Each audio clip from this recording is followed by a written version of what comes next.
Les amis, bienvenue à toutes et à tous sur ma chaîne. On se retrouve pour votre guidance mensuelle du mois de janvier 2024. Ça y est, on y est. Bonne année à tous. J'espère que vous aurez passé de très belles fêtes de fin d'année. Là, on démarre un nouveau cycle. On va aller voir ce qu'il en est pour vous. J'espère qu'il y aura de bonnes vibes pour chacun des signes.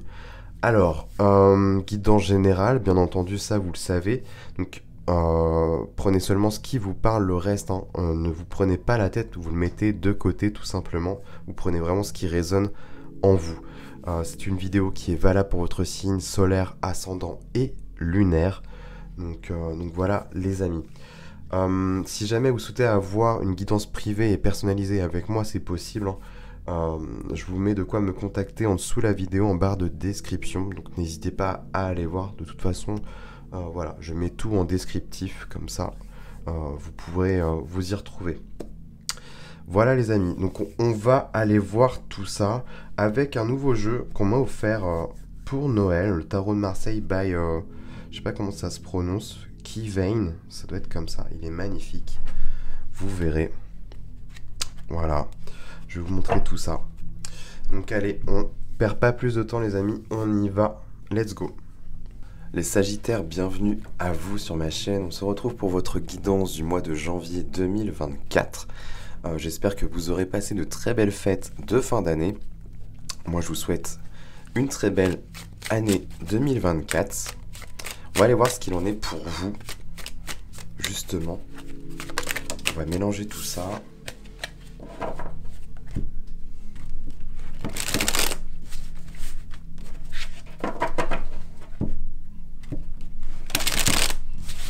Hop.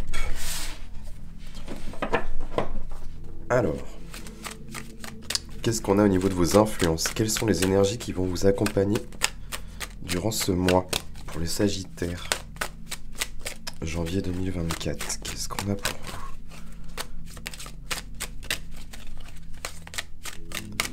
Qu'est-ce qu'on a pour janvier 2024?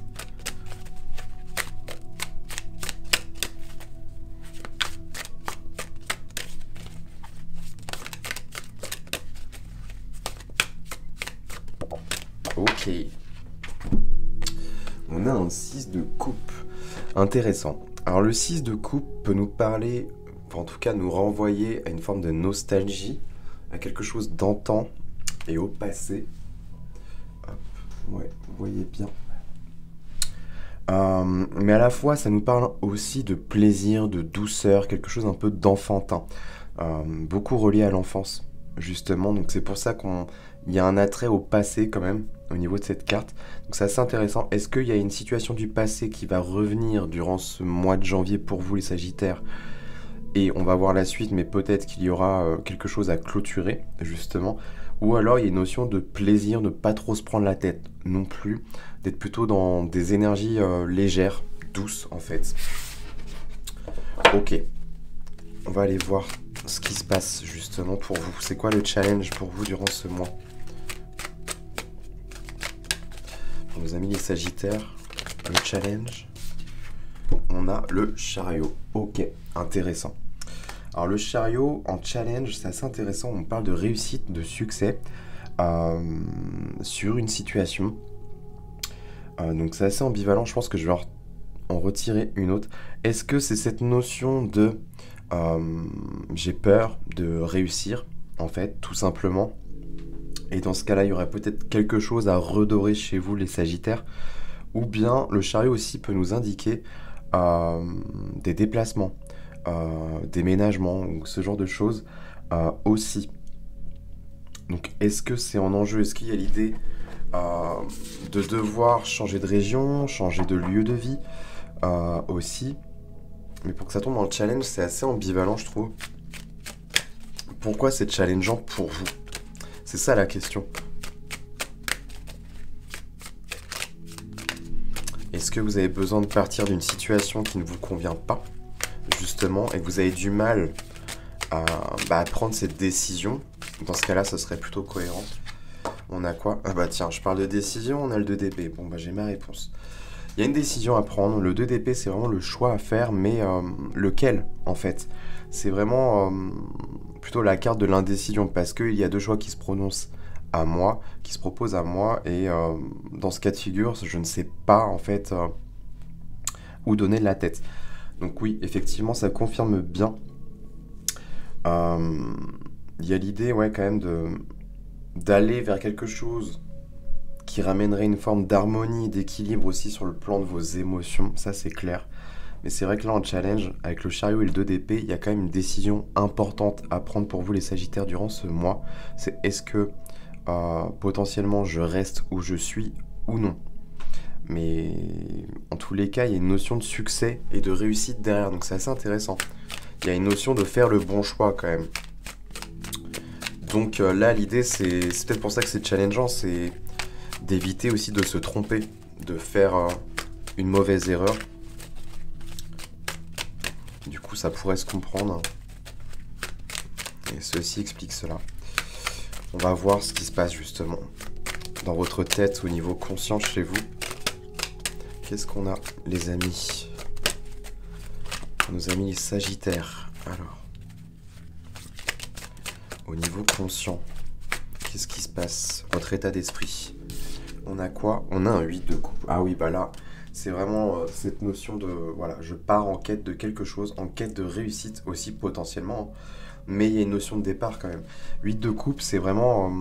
je suis prêt à abandonner mes 8 coupes là pour atteindre en fait le Saint Graal, cette coupe manquante. Je suis prêt à tout risquer et partir en quête en fait de cette coupe qui me manque tant. C'est... Voilà. Donc c'est assez intéressant. Il y a quand même l'idée de choisir ça. Là, c'est plutôt clair quand même. Donc on me parle bien quand même de déménagement, de changement de situation aussi. Alors après, ça parle ou ça parlera pas. Hein. C'est quand même assez ciblé. Non, j'en ai un peu trop. Mais je vous rappelle les amis qu'on est sur une guidance générale. Alors, est-ce que j'en remets une sur le 8 de coupe ou pas? Ouais. Ok. On a le 7 d'épée. Ah, est-ce que j'allais sur le 8 de coupe ou pas? Ouais, on va la laisser. 7 d'épée, ici, nous parle de retenue. Est-ce qu'il y a des choses que vous n'arrivez pas à exprimer dans une situation, un milieu? Et auquel cas, il y a cette notion de je n'arrive pas à m'exprimer, à être qui je suis potentiellement. Et là, il est temps que je quitte cette situation, tout simplement. Mais 7 d'épée aussi, il y a une forme de trahison. Ça peut être la blessure de trahison qui se révèle, justement. Est-ce que c'est vous qui trahissez? Est-ce que c'est autour de vous? Ouais, 7 d'épée, c'est vraiment comme le couteau sous la gorge ou l'épée de Damoclès au-dessus de la tête. Il y a quelque chose de cet ordre-là. Pour moi, il y a une notion, une histoire de trahison. Est-ce que ça revient avec le 6 de coupe, une blessure? Ça vient réveiller justement cette blessure-là, potentiellement chez vous, les Sagittaires. Et là, il est temps de faire le bon choix, en fait, pour vous. Pour ne pas peut-être réitérer cette blessure-là. Il y a un truc important, là. Ok. On a quoi au niveau inconscient, justement? On a l'impératrice, ouais. Il y a une notion de fertilité, de projet ici qui pourrait grandir et mûrir, donc ça c'est plutôt intéressant. C'est vraiment ce que vous n'avez pas encore conscience et qui va se révéler petit à petit pour vous. L'impératrice, ouais, il y a une notion de nourrir ses besoins aussi. D'être à l'écoute de soi, à l'écoute de son projet. Il y a un projet ou quelque chose qui a de la valeur chez vous. Et je pense qu'il y a besoin de se concentrer là-dessus. Alors si c'est un projet qui nécessite de partir, bah justement, ça expliquerait cela. Et en ce sens, vous allez justement ne pas vous trahir vous-même, en fait, et pouvoir acter et faire mûrir ce projet qui vous tient tant à cœur, en fait. Il y a un truc, une dynamique un peu comme ça, je trouve, là. Parce qu'il y a une notion de réussite derrière, et pour moi, il y a quand même l'idée de faire évoluer, faire germer et faire mûrir, en fait, quelque chose qui vous tient à cœur. et ce sur quoi vous mettez et portez de la valeur. C'est vraiment ce que nous indique cette impératrice. Donc c'est assez intéressant. L'impératrice aussi peut nous parler pour certains aussi de projet bébé, une grossesse qui pourrait survenir. C'est tout à fait possible. Mais au-delà de ça, c'est vraiment le projet en soi qui ressort là. Donc c'est plutôt pas mal. On a quoi en synthèse ici ?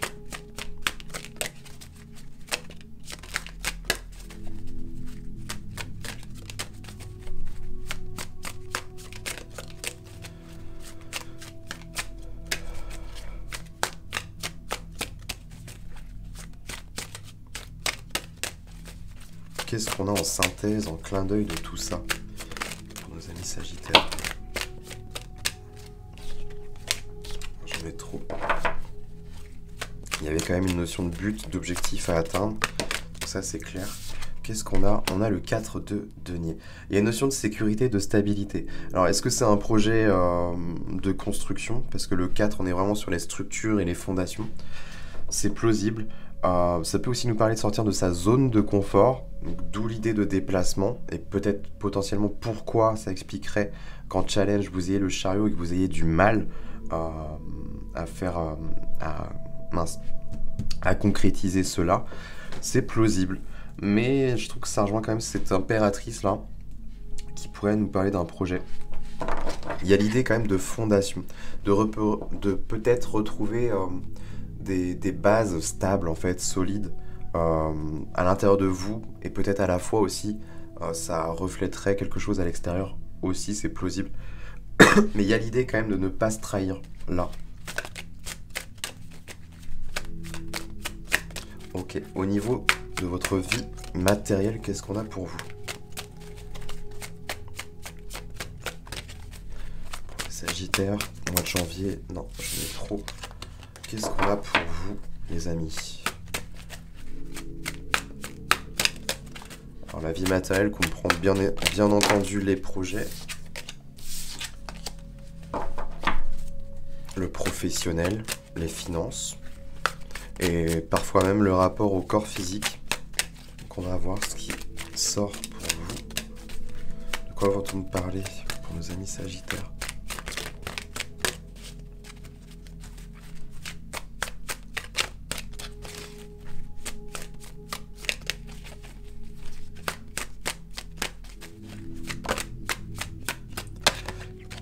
Qu'est-ce qu'on a pour... Ah, j'en ai une. Ok. On a le 2 de bâton. Bon, je pense que je vais remettre une en plus. 2 de bâton nous parle d'une ouverture d'une porte. Il y a une issue, là. Pardon. Alors, est-ce que c'est une issue pour éventuellement changer de travail, changer de poste? C'est possible. Si c'est par rapport à un projet... Là, dans ce cas-là, on voit que la voie, elle est grande ouverte pour vous, donc allez-y, quoi. Au niveau des finances, ça peut nous parler d'une issue aussi, qui serait favorable, donc ça, c'est plutôt pas mal. On va en mettre une, quand même. Voir de quoi on parle un peu plus. Non, j'en ai trop, là.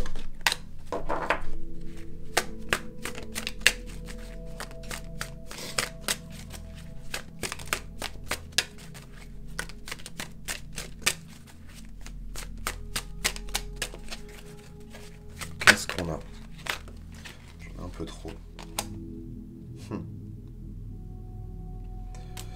On a un as de coupe et un 9 de bâton. C'est assez intéressant. Il y a une notion de limite qui revient encore, de structure. Est-ce qu'il y a de la fatigue aussi? C'est plausible, parce que ça peut nous parler de ça. L'as de coupe aussi nous parle de nouveauté. Donc il y a peut-être quelque chose de nouveau qui vous attend au niveau professionnel. Ouais. Si c'est au niveau des projets, forcément on est sur de la nouveauté, donc ça c'est pas mal. L'as de coupe nous parle aussi d'un souhait qui pourrait se réaliser, donc ça c'est plutôt cool aussi. Et 9 de bâton, ouais, il y a peut-être de la fatigue, mais on nous parle quand même de persévérance, de ne pas lâcher et d'aller vers cet objectif en fait qui vous tient à cœur, hein, qui pourrait vous aider dans votre construction matérielle. Il y a un truc. On a quoi au niveau émotionnel dans votre vie émotionnelle, les Sagittaires? Dans votre vie émotionnelle.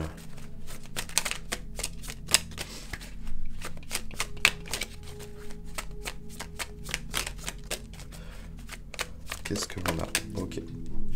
On a quoi? On a un 2 de coupe. Bon, ça, c'est pas mal. Le 2 de coupe nous parle d'amour, d'union, de contrat aussi. 2 de coupe, là, on parlerait plus d'une rencontre. Alors, soit sentimentale, soit relationnelle. Ou alors de la personne avec qui vous êtes. Il y a un truc important qui se passe, il y a une harmonie, il y a une forme d'osmose. Donc ça, c'est plutôt intéressant. Ouais, ça nous parle vraiment d'union.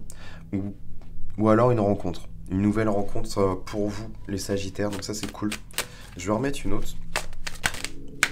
Qu'est-ce qu'on a sur ce 2 de coupe, justement? On a quoi? On a un 5 d'épée. Ok. Ok. 5 d'épée. Alors, faites attention, les Sagittaires. En tout cas, pour certains, on voit là, avec le 5 d'épée, qu'il pourrait y avoir une forme de toxicité ou peut-être de la colère ou quelque chose de conflictuel au niveau mental, quelque chose qui pourrait prendre la tête aussi. À voir. Je vais remettre une autre. Oula, oula. On en a une qui s'est retournée direct, c'est quoi? On a le roi de denier et cavalier de denier. Alors, est-ce que c'est par rapport aux finances, à la construction, justement, où là, peut y avoir certains conflits? Le roi de denier nous parle quand même de bâtir quelque chose. Avec le cavalier de denier nous vient renforcer cela dans le sens où il y a une notion de pérennité et de durabilité là-dedans. Est-ce que c'est la vie matérielle qui pose problème, qui est un peu trop bancale et pour le coup, ça vient justement influencer et influer sur votre vie amoureuse et sentimentale? C'est possible. On va terminer, on va voir justement ce qui se passe dans votre vie spirituelle, ce vers quoi vous êtes en quête, ce vers quoi vous cheminez. On a quoi? Qu'est-ce que l'on a pour la vie spirituelle?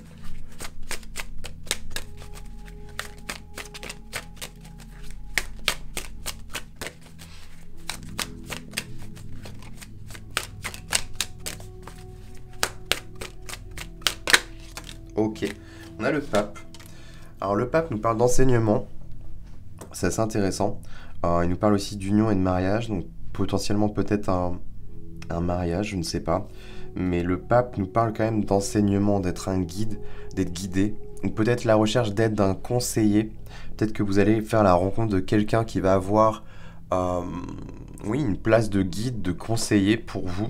Ou alors c'est vous-même. Il y a une tendance comme ça. Mais le pape, c'est vrai qu'on nous parle quand même généralement d'enseignement, de se laisser porter en fait par la guidance céleste et divine et retransmettre. C'est un peu un porte-parole en fait de Dieu. C'est un messager. Il y a vraiment cette notion de voilà. Et puis c'est des messages qui aident, qui guident sur le chemin des individus qui viennent à la recherche des messages justement. Donc là, il y a un truc de cet ordre-là. Et un truc qui pourrait vous aider justement sur l'avancée de vos projets, des étapes, tout ça, qui pourrait vous accompagner vers l'atteinte justement de ce qui est de plus positif pour vous. Donc ça, c'est pas mal. Voilà, les amis Sagittaires, j'espère que ça vous aura parlé. Si tel est le cas, n'hésitez pas à me dire en commentaire ce qu'il en a été pour vous. Et puis si vous avez aimé la vidéo, n'hésitez pas aussi à la liker, la partager et à vous abonner, hein, très important pour soutenir mon travail et ma chaîne. Nous, on se retrouve très prochainement pour d'autres contenus vidéo. Et en attendant les amis, je vous souhaite de passer un très bon mois de janvier.